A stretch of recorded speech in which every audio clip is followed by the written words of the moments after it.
In all my years of practicing law, I've never seen a case that has the potential to cause more damage to rights and freedoms in Canada than the case of His Majesty the King versus McDonald. Just with respect, do you not see how this case has the potential to make peaceful protesting illegal for the first time in Canadian history? Well, like I said, I comment on the case in court. That's what the Crown has to say. That's what I have to say. So I'm not going to make a comment on that. Assistant Crown Attorney Michael Lucifer and his team seek to criminalize peaceful protesting under the guise of "for your safety." As many recall, thousands of Canadians across the country took to the streets in peaceful fashion to protest the unjust and cruel lockdown measures imposed by the provinces in 2020 and 2021. As part of a campaign to silence those who dared to speak up, certain members of the police were instructed to arrest and jail anyone who partook in peaceful protest, especially those believed to be leaders or influencers. The criminal charge was common nuisance. Fast forward 3 years later, anyone arrested for common nuisance had their charges withdrawn. Everyone except for, that is, Cullen Macdonald. Cullen has now become what's called in legal terms a test case.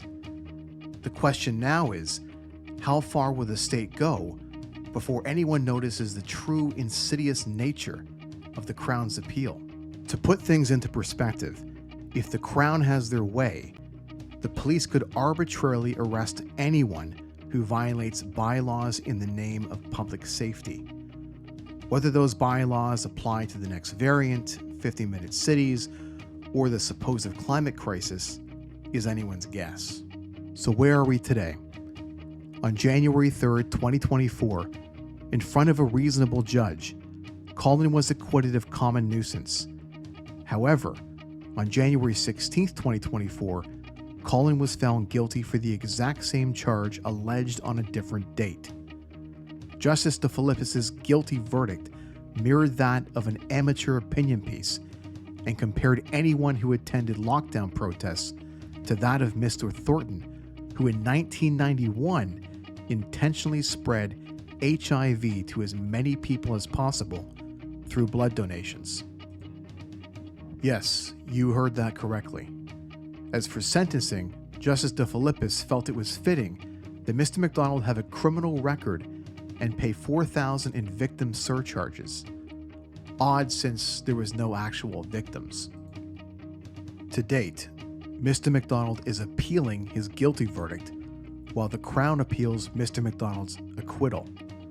But to add insult to injury, the Crown also decided to appeal Justice DeFilippis' sentence because the criminal record and $4,000 in fines wasn't good enough. In fact, Mr. Lucifer feels that 12 months in jail is the more appropriate sentence. For those not keeping count, that's 3 appeals in total. The Crown's efforts and endless supply of tax dollars used to prosecute Mr. McDonald actually has very little to do with him as an individual and more to do with the state's tyrannical playbook. And for all those who forgot what common nuisance looked like in 2021, it looked like this.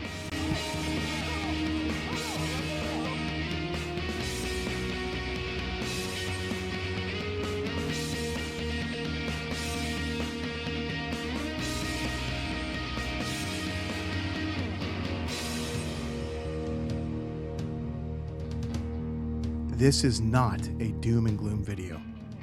We still have good judges and police in this country. Heroes like Detective Helen Gruce, who's in the middle of a tribunal for investigating infant deaths with a possible connection to the you-know-what. Or Sergeant Paul Brown, who refused to shut down Huff Gym at the order of public health. But if we as Canadians allow certain prosecutions to go unnoticed, we may soon find ourselves in situations we didn't think possible.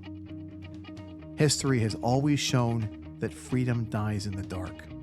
Our current government banked on no one paying attention to Mr. McDonald's trials. They're hoping no one will find out about his appeals, and they're certainly hoping most Canadians won't care what happens to him. Let's prove them wrong. On August 16th at 9:30 a.m., please come to the Welland Courthouse at 102 East Main Street, Welland, Ontario. Bring your Canadian flags and assemble in peaceful fashion. In the meantime, please share this video and let other Canadians know that this is actually happening. Public awareness is our greatest weapon, which is why this video is necessary.